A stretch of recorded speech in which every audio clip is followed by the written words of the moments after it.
Selamat datang di kabarinews.com. Saya John Uy dari San Francisco. Hari ini kami ada Lia Suntoso, lawyer dari New York, specializing in immigration. Apa kabar, Lia? Baik, John, nice to see you again. Okay, let's talk about couples ya. Jadi orang Indonesia mau kawin sama orang Amerika, bagaimana prosesnya seandainya ada planning like that? Hmm. Oke, ini kita bicaranya, maksudnya ada orang Indonesia, yang di Indonesia atau yang di Amerika dulu? Yang mana mau ini? Yang mana yang mau Kita dibahas dulu? mulai dengan orang Indonesia dari Indonesia dulu. Mm-mm. Orang Indonesia dan di Indonesia, let's say dia berjumpa dengan warga negara Amerika lalu menikah, gitu ya. Yang ingin menikah, belum Ya, menikah tapi ingin menikah. Bagaimana oke. prosesnya? Jadi begini, kalau misalkan orang Indonesia, WNI, kita ngomongnya keluarga negaraan aja ya. Jadi Betul. keluarga negara orang Indonesia kan bisa aja udah WNI, WNA. Oke. Jadi let's say misalkan WNI itu bertemu dengan seorang WN Amerika, lalu setelah itu ingin kemari tinggal bersama keluarga, itu menikah dan segala macam. Nah, jadi pertama-tama yang harus dilihat itu adalah begini. Jadi secara umum prosesnya kalau pernikahan itu bisa terjadi di mana? Kalau let's say saya pakai hypothetical aja ya. Kalau misalkan bertemunya di Indonesia, lalu setelah itu menikah di Indonesia, maka yang harus dilanjutkan adalah si spouse itu memproses petisi, lalu setelah itu diproses di National Visa Center, dan kemudian National Visa Center itu mengirimkan informasinya ke Jakarta, lalu setelah itu diinterview, lalu si spouse berangkat. Nah, Jadi di interview di US Embassy, bukan? iya betul, diinterview di USMC. Itu kira-kira proses ini ya, proses secara garis besar. Nah, tapi apabila ingin menikahnya di Amerika, biasanya proses umum adalah ada petisi untuk fiancé visa. Setelah ada petisi untuk fiancé visa, baru diproses juga di US Embassy, lalu setelah itu berangkat ke Amerika Serikat, lalu akhirnya menikah dalam tempo 90 hari. Nah, jujur saja banyak ini terjadi di mana para spouse tadi itu kadang-kadang sudah punya visa turis. Oke. Nah, ketika si spouse itu sudah punya visa turis, pertanyaannya boleh nggak kalau misalkan dia tuh mempergunakan visa turis, lalu setelah itu datang ke Amerika dan menikah di Amerika dan nggak balik-balik lagi. Itu pertanyaan yang paling common yang saya terima dalam praktek sehari-hari. Kalau misalkan ada 5 orang yang nanya sama saya seperti ini, mungkin 3 ada pertanyaan seperti itu. Nah, jawabannya adalah begini, apabila Anda masuk ke Amerika sebagai turis, maka itu kan single intent visa. Single intent visa dalam arti single intent visa itu berarti Anda itu tinggal di sini, masuk ke sini dan berjanji pada imigrasi bahwa Anda akan tinggal di sini temporarily, lalu setelah itu Anda kembali ke negara asal, gitu ya. Itu yang pertama. Lalu yang kedua, memang ada threshold setelah Anda melewati 90 hari ada eh, baru Anda itu punya kesempatan untuk menjelaskan kenapa Anda kok tiba-tiba memutuskan untuk tinggal. Jadi itu yang kita sebut kadang-kadang sebagai technical violation dan itu tidak disarankan gitu. Nah, kalau misalkan ini semua sudah selesai, jadi maksudnya dia oke, saya bicara prosesnya lebih detail sedikit ya. Jadi si orang Amerika nih, WN Amerika ya, warga negara Amerika ini file petisi, lalu setelah itu di-approve di USCIS, disetujui di USCIS, lalu setelah itu si petisi itu dikirimkan ke National Visa Center, lalu setelah itu si National Visa Center ini mengeluarkan 2 macam benda, yaitu invoice untuk affidavit of support dan invoice untuk untuk visa application. Nah, setelah itu dimasukkan semua beserta supporting documents, baru setelah itu dikirimkan ke Jakarta, lalu setelah itu si beneficiary tadi diinterview di Jakarta, gitu kan? Itu prosesnya seperti itu. Nah, kalau K1 atau fiancé visa itu prosesnya agak sedikit lebih simpel karena jadi hal-hal yang akan dibawa itu nanti itu tidak melalui, jadi itu langsung ke non-immigrant visa interview. Itu tidak melalui proses yang sekali lagi, yang proses penuh sekali lagi di national immigrant. Nah, kalau misalkan orang yang sudah datang ke Amerika Serikat nanti tuh, jadi pertama kali sesudah Anda interview itu Anda dikasih amplop, amplop cukup besar ya, saya nggak ada contohnya nih di sini karena kan namanya semua lagi work from home. Nggak kepikiran tadi juga untuk bawa contoh dekat-dekat saya, tapi amplop. Nah, itu Anda akan nanti tuh ya di airport ada tulisan itu first time processing.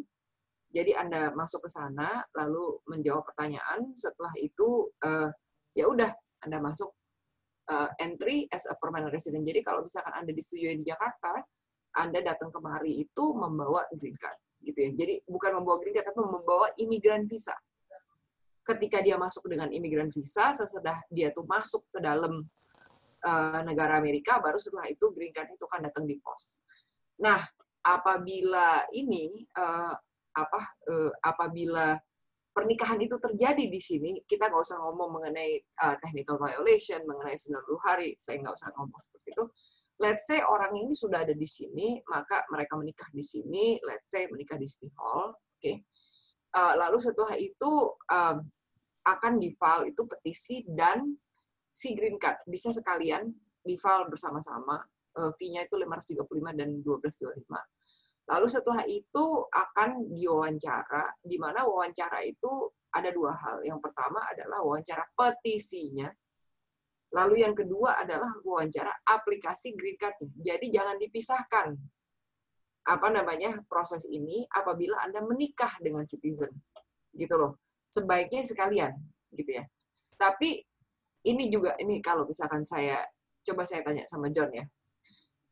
Kalau misalkan petisinya itu mungkin nggak green card-nya nggak di-approve, petisinya di-approve. Coba saya kasih kuis ke John.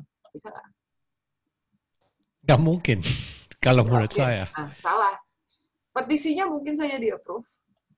Oke, apabila terjadi good faith marriage. Oke, karena threshold-nya adalah seperti itu. Tapi green card-nya bisa saja tidak di-approve karena green card itu adalah tes dari admissibility si applicant. Oke, jadi kalau misalkan saya kasih contoh ya, si A menikah dengan si B, lalu setelah itu udah nih si A mempetisikan si B, misalkan begitu, atau si B mempetisikan si A. Oke, yang dipetisikan itu ternyata pernah didakwa melakukan pembunuhan misalkan seperti itu. Ya saya contoh yang ekstrim aja deh gitu ya. Nah, saya tanya, petisinya di-approve nggak? Ya, harusnya enggak ya. Salah, petisinya bisa aja di-approve. Bisa di-approve. Green card-nya yang tidak, green card-nya si beneficiary ini yang mungkin bukan mungkin, pasti tidak di-approve gitu loh. Nah, jadi itu harus proses itu tidak boleh dipisahkan apabila citizen. Tapi pengertian mengenai satu itu application dan satu itu petition itu harus harus you have to make a very clear decision gitu loh. Nah, proses itu tidak boleh dipisahkan. Kenapa?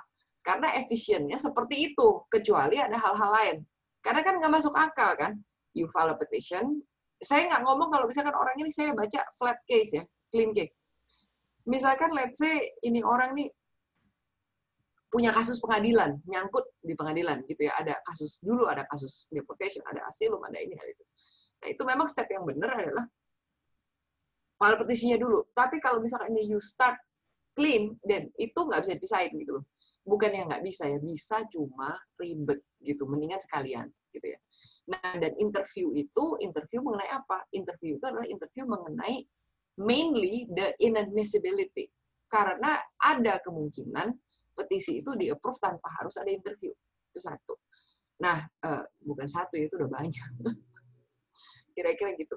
Nah, Nah, jadi sekarang begini ya. Sekarang saya kasih satu kuis lagi ke John. Di step mana Anda mesti submit pajak? Petition atau green card application? Green card application. Right, you got it. Karena di sini juga per Februari kemarin itu ada a very, very, very painful and extensive form yang nanya itu hutang Anda di kartu kredit berapa, you punya kredit skor berapa, ini berapa, ono berapa, gitu kan ya. Nah, ya intinya seperti itu gitu loh. Nah, sekarang pertanyaannya adalah kalau misalkan Anda file dua-duanya, berarti Anda harus masukin dong ya. Nah, sekarang ini kan gini ya, keperluan dokumen dulu ya. Untuk mengajukan petition, itu dokumennya nggak sebanyak kalau Anda harus mengajukan green card. Gitu. Waktu saya awal-awal saya praktek, itu green card application itu cuma 5 halaman. Sekarang itu udah beranak jadi 4 kalinya. Berapa? Udah jadi 4 kalinya gitu loh. 4 kali? Nah, wow. Ya, jadi, dan itu security question-nya itu very, very detailed gitu ya.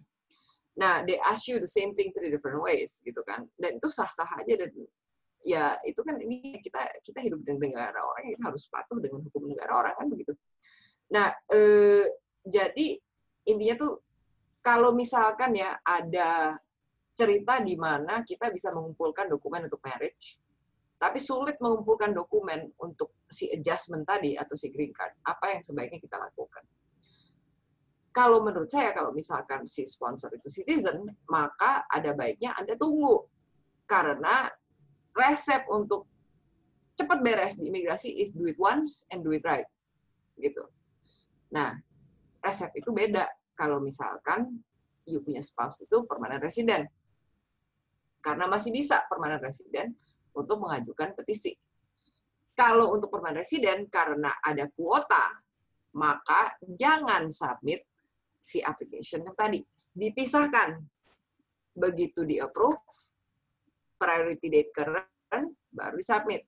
Kenapa Anda jangan submit pajak, jangan submit ini, submit auto? Karena begitu dia current, materinya sudah basi. Gitu. Jadi lain antara green card holder dan US citizen ya? Betul, ya.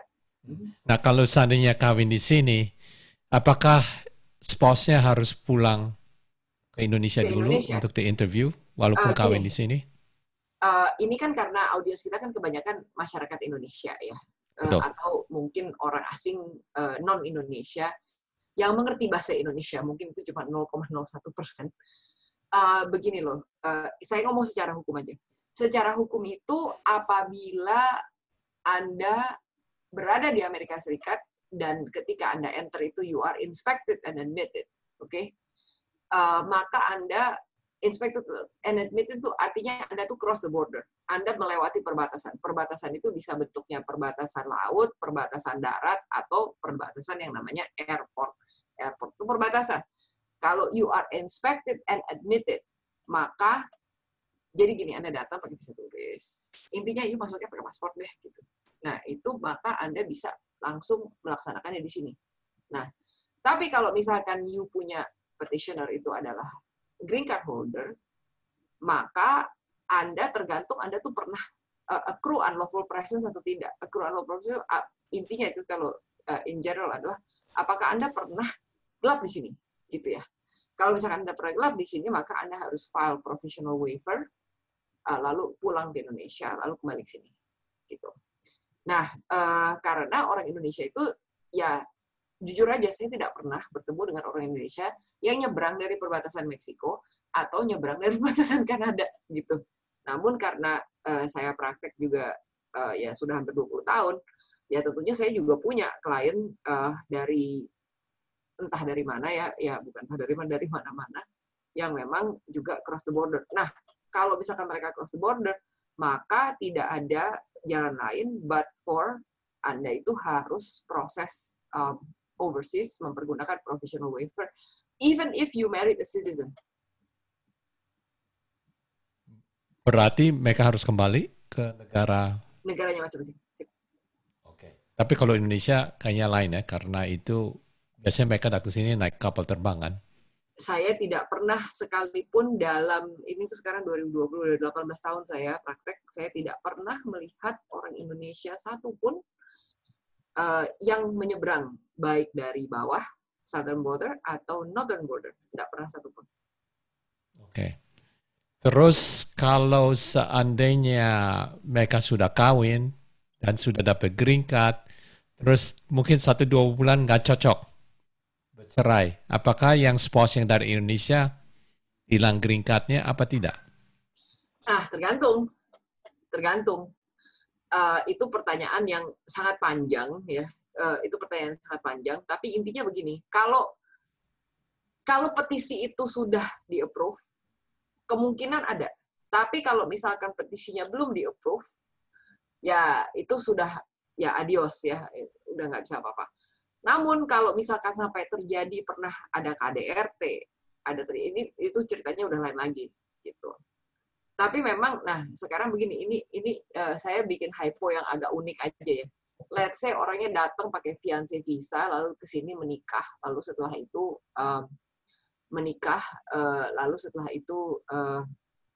pisah gitu ya. Itu bagaimana gitu? Itu masih ada yang dapat diselamatkan, ya tergantung, itu harus dilihat dari case by case basis gitu. I see. Okay. Pesan terakhir untuk yang ingin kawin, apa tuh, Lia? Menikahlah karena Anda jatuh cinta. Salah nggak sih itunya, for a lack of better diplomatic choice of words gitu. Menikahlah karena Anda jatuh cinta. Jangan menikah karena Anda pengen dapat surat. Jadi begini, marriage fraud itu adalah it's a federal crime that's punishable by 5 years in jail dan ada fine yang sangat besar. Tapi di luar daripada itu, sebagai seorang istri, seorang ibu, ya seorang wanita deh ya kalau boleh ngomong begitu, meskipun ya gender apapun, this would actually be the same gitu ya. Jangan main-main sama Tuhan dan pernikahan itu. Gitu, that's not legal advice ya, tapi jangan main-main dan tolong aja kalau mau menikah itu menikahlah karena Anda jatuh cinta with the intention of building a life together. Excellent. Thank you Lia for your time. Dan untuk pemirsa Kabari, saya John Uy. Sekian dulu, sampai kita berjumpa lagi. Thank you. Terima kasih.